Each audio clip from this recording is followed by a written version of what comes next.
பேரன்பு கொண்டு நம்ம நேசிக்கும் ஆண்டவராய் இயேசு கிறிஸ்துனுடைய விளையப்பட்ட திருநாமம் மயன்படுவதாக. ஆராதனை பொழுதிலே நாம் பரிசுத்தாவியானவருடைய ஆலோசனை பற்றி கேட்டோம்.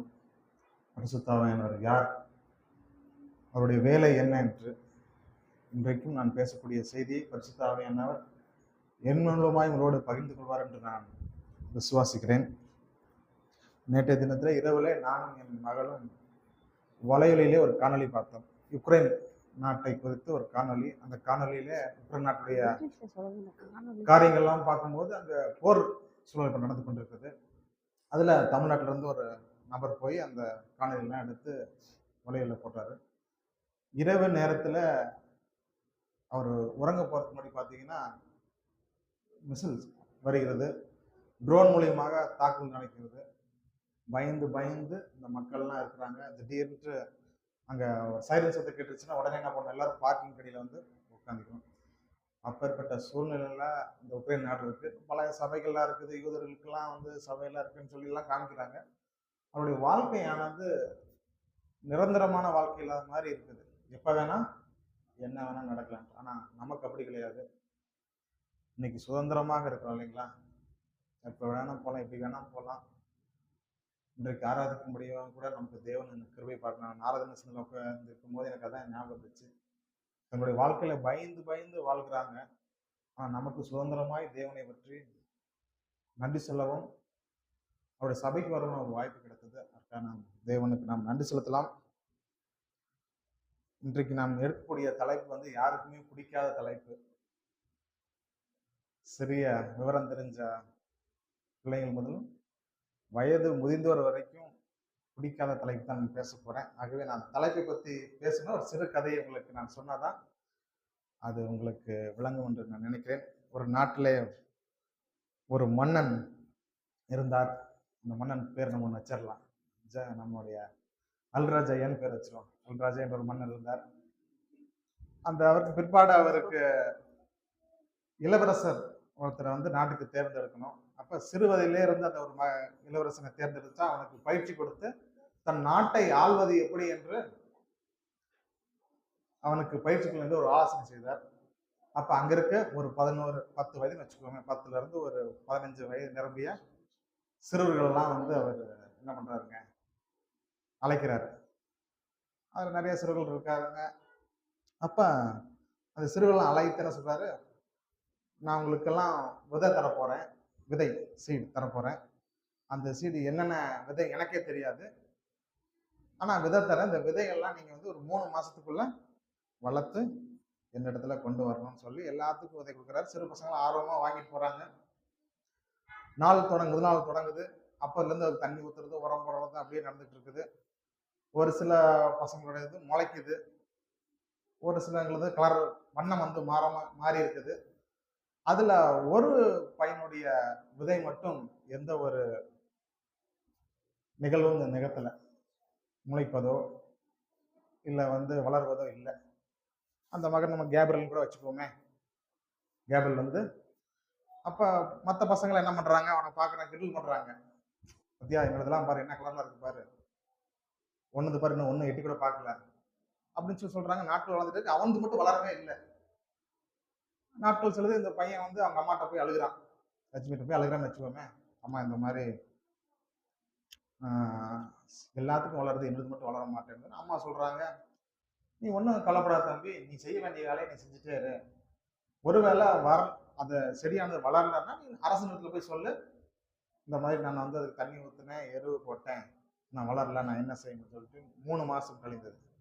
3 மாதம் கழிந்த பின்பு ஊரே திருவிழா மாதிரி இருக்குது. எல்லாரும் பசங்கள்லாம் அவங்களுடைய அந்த மண்பாண்டையில வந்து செடியை வச்சு கொண்டு வராங்க. இந்த பையன் மட்டும் போறான். எல்லாரும் இவனை பார்த்து அவமானப்படுத்துறாங்க. பாரு, நாங்கெல்லாம் இப்படி வளர்த்துருக்கோம், உனக்கு பாரு ஒன்று வளரவே இல்லை. இவனுக்கு அங்கேயே கூனி குறுகி அவமானப்பட்டிருக்கிறான். எல்லாரும் பின்னாடி தள்ளுறாங்க அவனை. நான்லாம் பெரிய பாரு, இந்த ஒரு 3 அடி இருக்குது, நான் தான் முன்னாடி நிற்கணுன்றான். ஒருத்தன் சொல்றான் 1 அடி இருக்குது, நான் தான் 2வது 2. இப்படி கடந்து அரசிட்ட போகும். அரசர் என்ன பண்றாரு, அல்ராஜையா தம்பி நீங்க போங்கன்றாரு. அடுத்தது நீங்க போங்க. கடைசியில் அந்த பையன் தலை குனிஞ்சு வந்து நிற்கிறான். வந்துட்டு அரசர்கிட்ட என்ன சொல்றதுன்னு தெரியல. அரசர் பார்க்குறாரு, மன்னரே, நான் வந்து நீங்க கொடுத்த விதையத்தான் நான் போட்டேன், அதுக்கு தண்ணி ஊத்துனேன், அதுக்கு உரம் போட்டேன், ஆனா வளரலன்னு உடனே அந்த மன்னர் என்ன பண்றாருங்க, அவனை கட்டி அணைத்து கொண்டு இவன் தான் இளவரசன்றார். எல்லாருக்கும் ஆச்சரியம். மன்னர் மேல வந்து கோபப்படுறாங்க. என்ன எப்படி நீங்க சொல்லலாம்னு சொல்லி. நான் சொன்னேன், இந்த விதைகள் என்னன்னு எனக்கு தெரியாது. ஆனால் நான் கொடுத்த விதைகள் அனைத்தும் அவித்த விதை. விதை அவிச்சா வளராது இல்லையா? ஆனா நீங்க என்ன பண்ணிட்டீங்க, இளவரசனுடைய பட்டம் கிடைக்க வேண்டும் என்று நீங்களா ஒரு விதையை போட்டு நீங்க அவமானப்படக்கூடாதுன்னு என்ன பண்ணிட்டீங்க. ஆனா ஒரே ஒருத்தர் மட்டும்தான் உண்மை சொன்னான். ஆகவே அவனுக்குத்தான் இந்த இலவச பட்டம். ஆகவே இன்னைக்கு நான் பேசக்கூடிய தலைப்பு அவமானம், இல்லைங்களா? யாரெல்லாம் அவமானப்பட்டிருக்கீங்க? எல்லாரும். எல்லாரும் அவமானம் படுத்திருக்கோமா? அவமானமும் படுத்திருக்கோம், அவமானப்பட்டிருக்கோம், மற்றவங்களை அவமானப்படுத்தியிருக்கோம், நம் தேவனையும் நம்ம வந்து என்ன சேர்ந்து அவமானப்படுத்திருக்கோம். ஆகவே இன்னைக்கு நான் பேசக்கூடிய தலைப்பு அவமானம். இத மத்தேயு எழுதின சுவிசேஷம் 15ஆம் அதிகாரத்துக்கு நாம் சிந்தையில நாம் திருப்பலாம். இந்த நான் பேசக்கூடிய தலைப்பானது வந்து சில சர்ச்சைகளை ஏற்படுத்திய காரியம் வசனங்கள் தான். இந்த வசனத்தை வச்சு கிறிஸ்துவை பின்பற்றாதவர்கள் சிலர்கள் வந்து என்ன பண்ணுவாங்க, இதை குறித்து நிறைய விவாதம் பண்ணியிருக்காங்க, கருத்துக்கள்லாம் சொல்லியிருக்காங்க. மத்தேயு 15ஆம் அதிகாரம் நம்ம 21வது வசனத்துக்கு நாம் சிந்தனை திருப்பலாம். நான் சொல்லிடுறேன் சில காரியங்கள்ல. அதுல பாத்தீங்கன்னா ஒரு ஸ்திரீ, கனான் ஸ்திரீயை பத்தி தான் இருக்கும். இந்த வசனத்துல பார்க்க அநேகர் நம்ம படிச்சிருக்கோம். நான் ஏன் இந்த விவாதத்துக்கு இந்த பொருள் வந்துச்சுன்னு பார்க்கும்போது, நம்மளும் சில நேரத்துல வந்து நம்முடைய தேவனை பற்றி மற்றும் சொல்லும்போது விவாதம் பண்ணி தான் ஆக வேண்டிய சூழ்நிலை இருக்கிறது. ஒருவர் பலவீனமாக இருக்கும்போது நம்ம வந்து சாதாரணமாக சுவிசேஷம் சொல்லிடலாம். கஷ்டத்துல இருக்கும்போது சுவிசேஷத்தை சொல்லிடலாம், ஏற்றுக்கொள்வாங்க. ஆனால் அவங்க வந்து முழு பலத்தோடு இருக்கும்போது சுவிசேஷம் சொல்றது கஷ்டம், இல்லைங்களா? அவங்க எதிர்மறையா நம்ம கேள்வி கேட்பாங்க. அதற்கு நம்ம வந்து ஆயத்தமாக இருக்க வேண்டும், இல்லைங்களா? எப்படின்னு கேட்டீங்கன்னா, 2015 நினைவு சரியாக 2015 நான் வந்து மதுரை அந்த பகுதியில் வந்து நான் வேலை பார்த்துட்டு இருந்தேன். அருப்புக்கோட்டையில் ஒரு பகுதியில் வேலை செய்யும் போது பக்கத்துல வந்து ஒரு தேநீர் கடை இருந்தது, டீ கடை இருந்தது. அங்க நான் டீ குடிக்கும் போது ஒரு நண்பர் எனக்கு பழகினார். ஒரு பேர் நல்ல ஞாபகம் இருக்குது, ராஜா என்பதுதான். ராஜா நிறைய வரலாற்று காரியங்களை பேசுவார், அநேக காரியங்கள் அரசியல் எல்லாம் பேசுவார். நான் ஒரு வாரம் அங்கே தங்கியிருந்தேன். கடைசி கிளம்புறதுக்கு 2 நாளுக்கு முன்னாடி பேச்சு வாக்குல கிறிஸ்துவத்தை பேசக்கூடிய ஒரு வாய்ப்பு கிடைத்தது. நீங்க என்ன மதத்தை பின்பற்றுங்க, கிறிஸ்துவத்தை பின்பற்ற. நான் கிறிஸ்துவை ஏற்றுக்கொண்டேன்னு சொன்னா அவருக்கு தாங்க முடியல. அவரால் அதை மனசுல ஏற்றுக்கொள்ள முடியல. நீங்க எப்படி செஞ்சாலும் நீங்க எப்படி சொல்லலாம், எனக்கு உடனே நான் போற வரப்பெல்லாம் சொல்லுவாரு, நீங்க என்ன செஞ்சாலும் நீங்க செஞ்சிருக்கூடாது. என்னங்க காரியம் கேட்கிறேன், சொல்ல மாட்டேங்கிறாரு. கடைசியா ஒரு பக்கத்துல நான் பிடிச்சிட்டேன். உங்களுக்கு என்னதான் பிரச்சனை, கிறிஸ்துவ நான் ஏற்றுக்கொண்டதுக்கு என்னதான் காரணம்? நீங்க வந்து ஆங்கிலேயர் கடவுளை வந்து பின்பற்றுறீங்க, ஆங்கிலேயர் கடவுளை நீங்க பின்பற்றுறீங்க அப்படின்னு. இதுதான் பிரச்சனையான்னு கேட்டேன். அப்ப நான் கேட்டேன், மொத்தம் நம்மகிட்ட என்னென்ன கண்டம் இருக்குங்க, படிச்சவங்களுக்கு தெரியும். ஆசிய கண்டம், ஐரோப்பிய கண்டம். அப்ப இயேசு கிறிஸ்து பிறந்தது என்ன கண்டங்க? ஆசிய கண்டம். படிச்சிருக்கோம் இல்லைங்களா? மொத்தம் ஆசிய கண்டத்துல இப்ப பார்க்கும்போது 40 நாடுகள் இருக்கிறது. ஐரோப்பிய கண்டங்கள்ல ஏறத்தாழ 50 இருக்கு. 44 வந்து அதற்கு வந்து தலைநகர் இருக்குது. இப்ப சொன்னேன், இயேசு கிறிஸ்து பிறந்தது வந்து ஆசிய கண்டத்துல தாங்க பிறந்தாரு, பாலஸ்தீன் தேசத்துல தாங்க பிறந்தாரு அப்படின்னு சொன்னது. அப்பதான் அவருக்கு சில காரியங்கள் வந்து மக்களுக்கு வந்து தெரிய மாட்டேங்கிறது. சமீபத்தில் நான் ஒரு கட்டுரையும் கூட படித்தேன். அந்த கட்டுரை வந்து 2-3 பேர்த்து நான் சொல்லியிருக்கேன்னு நினைக்கிறேன். ஈழத்து எழுத்தாளர் மகாலிங்கன்றவர் வந்து கன்னடா தேசத்துக்கு போறாரு. அங்க போய் ஒரு முடிவெட்ட போகும்போது, அந்த திருத்தத்துக்கு போகும்போது, அங்க ஒரு வாலிபர் வந்து என்ன பண்றாருன்னா, செவுத்தை பார்த்து பேசிக்கிட்டே இருக்காரு. செவுத்தை பார்த்து பேசுறாரு, கண்ணாடியை பார்த்து பேசுறாரு. இவருக்கு ஒன்றும் புரியல. என்ன நீங்க செவுத்தை பார்த்து பேசுங்க தம்பி, நீங்க பேசுறது எனக்கு புரியலன்னு கேட்கும்போது அவர் சொல்றாரு, நான் ஈராக்கு நாட்டை சேர்ந்தவன், நானும் என் மனைவி அங்க இருக்க அந்த இன பிரச்சனையின் காரணமாக நான் சிரியா வழியா வந்து நாங்கள் வந்து கனடாக்கு வந்துட்டோம். என் மனைவி வந்து 2 மாசத்துக்கு முன்னாடி இறந்துட்டான். எனக்கு ரொம்ப வருத்தம். இன்னொரு வருத்தம், என்னுடைய தாய்மொழியை இந்த கன்னட நாட்டில் பேசக்கூடிய நாங்கள் 2 பேர் தான், நானும் என் மனைவி தான். ஆகவே என் மனைவி இறந்த துக்கம் ஒரு புறம், என்னுடைய தாய்மொழியை நான் யார்கிட்ட பேசுறதுன்னு எனக்கு தெரியல. ஆகவே என் தாய்மொழி இறந்துக்கூடாதுன்னு சொல்லிட்டு நான் செவுத்தை பார்த்து பேசுன்னு சொல்றாரு. சொல்லிட்டு திரும்ப சொல்றாரு, என்னுடைய தாய்மொழிக்கு ஒரு விசேஷம் ஒன்று இருக்குதுங்க அப்படின்னு கேட்காரு. என்னங்கன்னு கேட்கும்போது, ஆண்டவராக இயேசு கிறிஸ்து பேசிய அந்த மொழி தாங்க, அதுதான் அரேமிய மொழின்றாரு. சிலருக்கு இயேசு கிறிஸ்து என்ன மொழி பேசினார் கூட தெரியாது. சில நம்ம சுவிசேஷம் சொல்லும் போதோ சில காரியங்களை பேசும்போதோ நாமும் சில காரியங்களை கற்றுக்கொள்ள வேண்டும். அதுக்கு படிக்கணும். நிச்சயமாக இந்த காரியங்களை படிக்கும்போது வளர்ந்து வருகிற பிள்ளைகள் வந்து இதெல்லாம் தெரிஞ்சுக்கணும். ஆகவே இந்த அவமானம் என்ற தலைப்பில நாம் பார்க்கக்கூடிய பெண் யாருன்னு பார்த்தீங்கன்னா யாருங்க? கானானிய ஸ்திரீன்னு நம்ம பார்க்குறோம் இல்லைங்களா? அதை நம்ம வாசிச்சிடலாங்களா? 21 இருந்து நான் வாசிக்கிறேன். பின்பு இயேசு அவிடம் விட்டு புறப்பட்டு திரு சீதோன் பட்டணத்துக்கு திசைகளுக்கு போனார். அப்பொழுது அந்த திசைகளில் கூடியிருக்கிற கானானிய ஸ்திரீ ஒருத்தி அவர்கள் வந்து, ஆண்டவரே, தாவீதின் குமாரனே, எனக்கு இரங்கும், என் மகள் பிசாசினால் கொடிய வேதனைப்படுகிறாள் என்று சொல்லி கூப்பிட்டாள். அவளுக்கு பிரதியுத்தமாக அவர் ஒரு வார்த்தையும் சொல்லவில்லை. அப்பொழுது அவருடைய சீஷர்கள் இவள் நம்மை பின்தொடர்ந்து கூப்பிடுகிறாளே, இவளை அனுப்பிவிடும் என்று அவரை வேண்டிக் கொண்டார்கள்.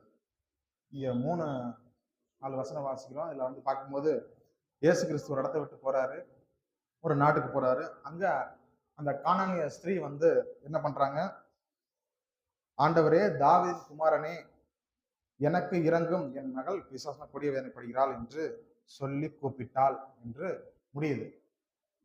அதுக்கு அடுத்தது என்ன வருதுங்க, இயேசு பிரதி யுத்திரமாக அப்படின்னு என்னங்க, ஒருவர் வந்து என்ன பண்ண போறாருங்க, அதுக்கு பதில் சொல்ல போறாரு என்று, அதுதான் இல்லைங்களா தான் இருக்கு. பிரதி யுத்தமாகனா அதுதான்.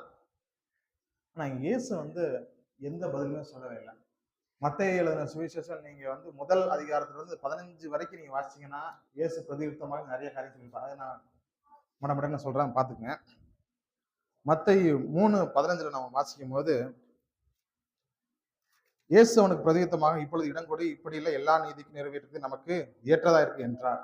அப்ப இயேசு கிறிஸ்து ஞானஸ்தானம் எடுக்க போகும்போது ஒரு தடை வருகிறது. அப்ப என்ன சொல்றாரு, இயேசு பிரதியுத்தமாகன்னு சொல்லி ஒரு வார்த்தை வருது.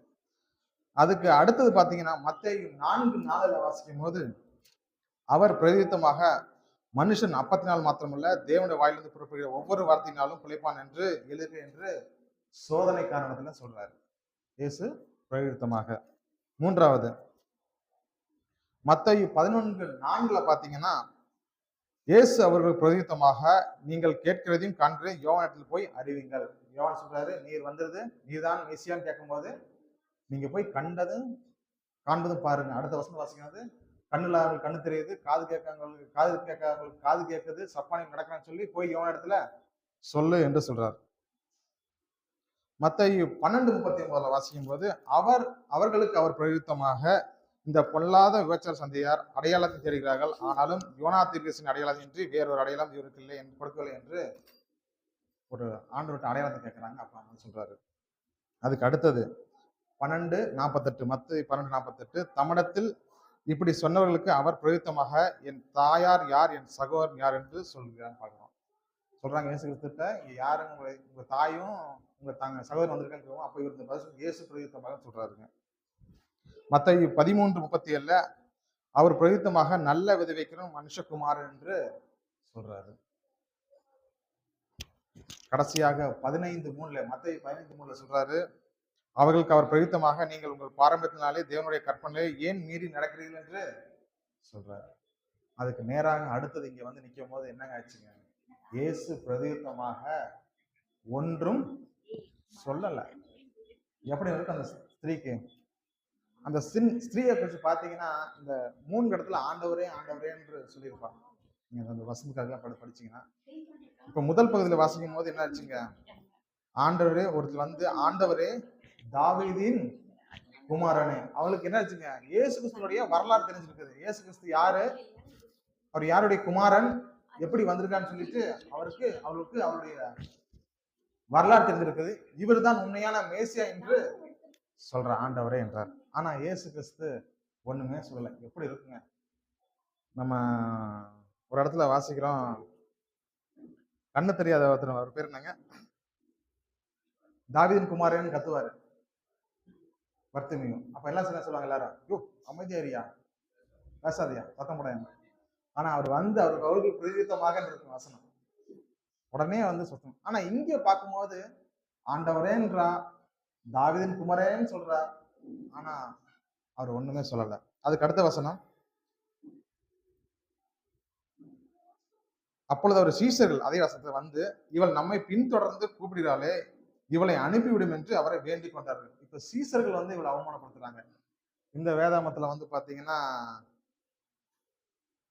எப்படி, என்னுடைய வேதாமத்துல பார்த்தீங்கன்னா, and his disciples came and begged him saying, அதாவது begged him இருக்கும். உங்களுக்கு மற்றவங்க டிரான்ஸ்லேஷன் எப்படி தெரியல. அவன் வந்து பிச்சைக்காரின்னு சொல்லி இயேசு கிறிஸ்து நம்மகிட்ட வந்து பிச்சை கேட்கறாங்க, ஏதாச்சும் சொல்லி அவனை வந்து அனுப்பிச்சு விட்டுருங்கன்றாரு. இவளுக்கு இயேசு கிறிஸ்துவிடத்திலும் அவமானம், இயேசு கிறிஸ்து பின்பற்றவர்களிடையும் அவமானம்.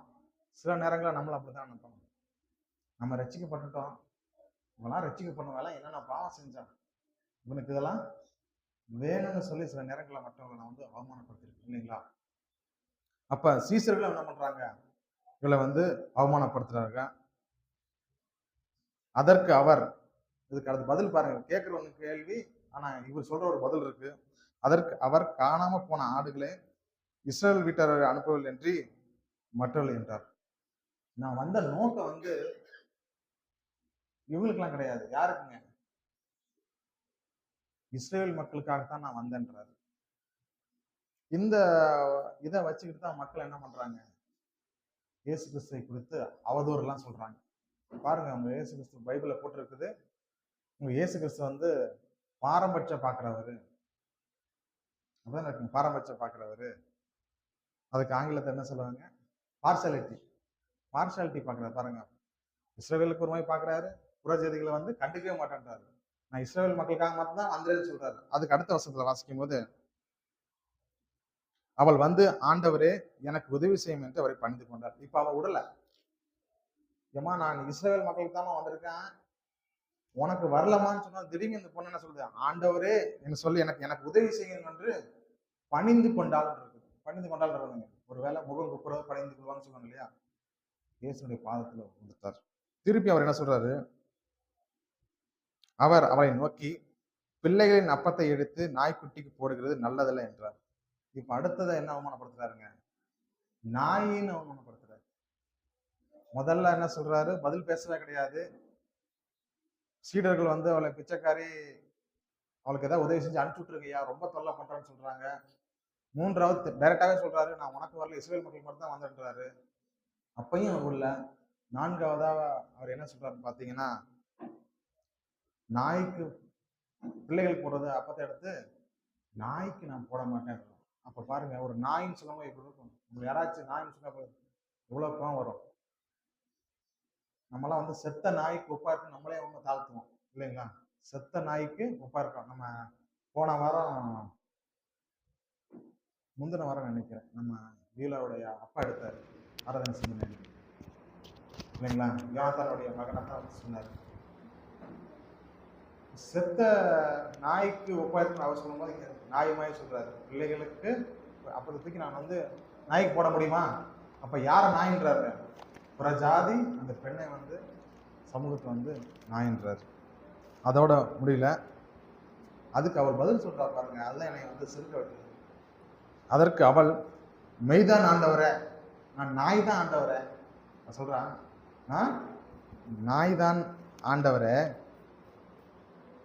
நாய்க்குட்டிகள் தங்கள் எஜமான் மீது விழும் துணிக்கைகளே தின்னுமோ என்றார். நான் நாய் தான், ஆனா எஜமான் சாப்பிடும் போது அந்த டேபிள் மேல மேஜில் இருந்து துணிக்கினாச்சு நாய் சாப்பிடலையா, அப்படியாச்சும் எனக்கு இறக்கம் காண்பிக்கின்றார். போன வாரத்தில் நினைக்கிறேன், நாங்கள் செந்தில் க்ளோரிலாம் டிஸ்கஸ் பண்ணுறோம், ஆலோசனை இருந்தான். துணிக்கை மீதியான துணிக்கை நிறைந்து எத்தனையோ ஆயிரம் வந்து 2000 கூடைகள் நிறுவப்பட்டதா, என்னதுங்க, அப்பமும் மீனும் துணிக்கையில இருந்து சாப்பிட்டு போக திணிக்கையில இருந்து 12,000 கூட வந்து என்னாச்சுங்க, அப்பமும் மீன்களும். அப்ப இந்த துணிக்கையில இருந்து கிடைக்கும். அதுக்கு அவர் சொல்றாரு, இயேசு அவர்களுக்கு பிரயுத்தமாக, ஸ்திரீயே உன் விசுவாசம் பெரியது, நீ விரும்பியபடி உனக்கு ஆக்கிடுவது என்றார். அந்நேரமே அவள் மகள் ஆரோக்கியமானார். இப்போ அவரோட விசுவாசத்தை குறித்து ஆண்டவருக்கு வந்து மெய் செலுத்துச்சு. உடனே அவர் என்ன சொல்றாருங்க, மகளுக்கு வந்து ஆரோக்கியத்தை நல்கிறார். ஏன் இந்த கானான் ஸ்திரீ வந்து நாய் மாதிரி அங்க வந்து பேசப்பட்டார்? புறஜாதியாக, காணானியாக. இயேசு கிறிஸ்து உலகத்துக்கு தானே வந்தார். அப்ப நம்ம வரலாறு கொஞ்சம் பின்னாடி பார்த்தா தான் தெரியும். நம்ம ஆதியாகம புஸ்தகத்துக்கு நம்ம திரும்பலாம். இந்த கானானிகள் யார் என்று தெரிஞ்சுக்கிட்டா தான் எதனால வந்து இந்த ஸ்திரீயை குறித்து இந்த சீடர்களும் எதுவும் பேசலை அப்படின்னு சொல்லிட்டு ஆதியாகமம் 9ஆம் அதிகாரம் 20, 21, 24 வாசிங்க. 22, 24, 20, 21 வாசிங்க. முதல்ல நோவா பயிரிடுகிறவனாகி திராட்சை தோட்டத்தை நாட்டினான். 21.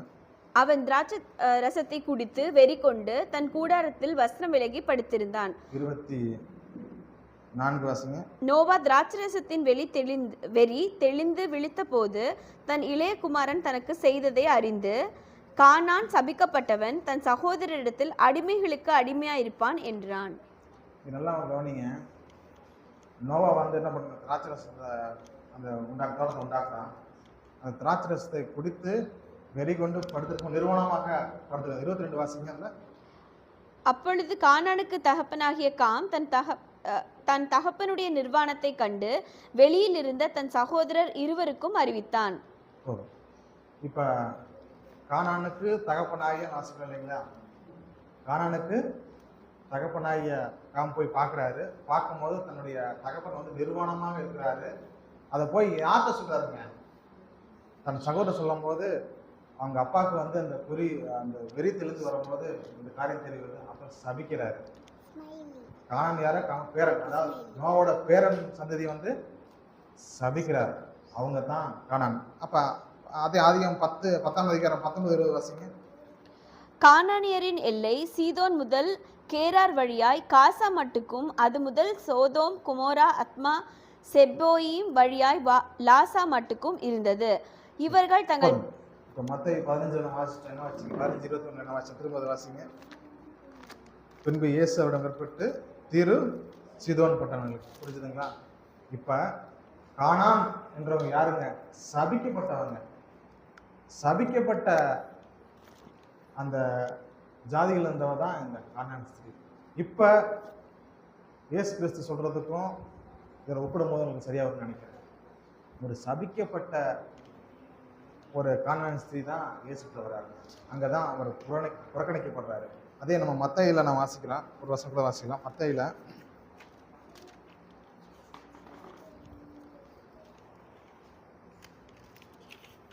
மத்தேயு 10ஆம் அதிகாரம் நினைக்கிறேன். 10ஆம் அதிகாரத்துல வந்து 10ஆம் அதிகாரம் 5, 6 வாசிங்க. இயேசு ஒரு காரியம் சொல்லியிருப்பார். இந்த 12 இயேசு அனுப்புகையில் அவர்களுக்கு கட்டளையிட்டு சொன்னது என்னவென்றால், நீங்கள் புறஜாதியார் நாடுகளுக்கு போகாமலும் சமாரியார் பட்டணங்களில் பிரவேசியாமலும் காணாமற் போன ஆடுகளாகிய இஸ்ரவேல் வீட்டாரிடத்திற்கு போங்கள். இப்ப முன்னாடியே சொல்லிட்டாரு. சீஷர்கள் ஏன் வந்து அந்த பெண்ணை வந்து புறக்கணிச்சாங்கன்னா, இயேசு கிறிஸ்து இவங்களை அனுப்பும் போது என்ன பண்ணிட்டாருங்க, புறஜாதி மக்கள்கிட்ட போகாதீங்க, சமாரியா தேசத்துக்கு போகாதீங்க, காணாமல் போன இஸ்ரவேல்கிட்ட மட்டும் போங்கன்னு சொல்றாரு. அதைத்தான் சீசர்களும் செஞ்சாங்க பார்க்கலாம். அங்கே தானே வாசிச்சோம். அவர் என்ன சொல்றாருங்க? 24, அதற்கு அவர், காணாமற் போன ஆடுகளை இஸ்ரவேல் வீட்டாருக்கு அனுப்பப்பட்டவன் என்று மற்றவர்களுக்கு இல்லை என்றார். நான் வந்தது இஸ்ரவேல் மக்களுக்கு மட்டும்தாம்மா, அவங்க தான் காணாம போயிட்டாங்க. ஆனா இந்த பெண்ணின் விசுவாசம் மூலமாக என்ன நடந்துச்சுங்க, அந்த கானானுடைய சாபம் வந்து மாற்றப்பட்டது இல்லைங்களா? 2000 வருடத்துக்கு முன்னாடி முன்னாடி நடந்த சம்பவம். இங்க இந்த பெண் வந்து விசுவாசமா ஆண்டவர் விடவே கிடையாது. அந்த பெண்ணு மட்டும் தான் வந்திருக்கிறார். ஒருவேளை கணவர் சிங்கிள் பேரண்டா கூட இருந்திருக்கலாம். கணவர் கிடையாது, உள்ள வீட்டில் இருக்குது. அங்க இருக்க சமூகத்தை எல்லா பக்கம் போயிருப்பாங்க. கடைசியில இவர் தான் ஆண்டவர், இவர்கிட்ட தான் எனக்கு விடுதலை கிடைச்சு, இவர் என்ன செஞ்சாலும் சரி பரவாயில்ல, ஆனால் அவரிடத்துல எனக்கு தயவு கிடைக்கும், இரக்கம் கிடைக்கும் சொல்லி நம்பி வர அவருடைய விசுவாசம் எவ்வளவு பெருசா இருக்கும். அவருடைய விசுவாசம் பொருட்டாக என்ன போச்சு, அந்த கானானுடைய சாபம் நீங்கிடுச்சு. அப்போ அநேக நேரங்கள்ல நம்மளும் வந்து சில காரியங்கள் ஆண்டவருக்காக செய்யும் போது அவமானப்படுவோம் இல்லைங்களா? அவமானமாக நினைப்போம்.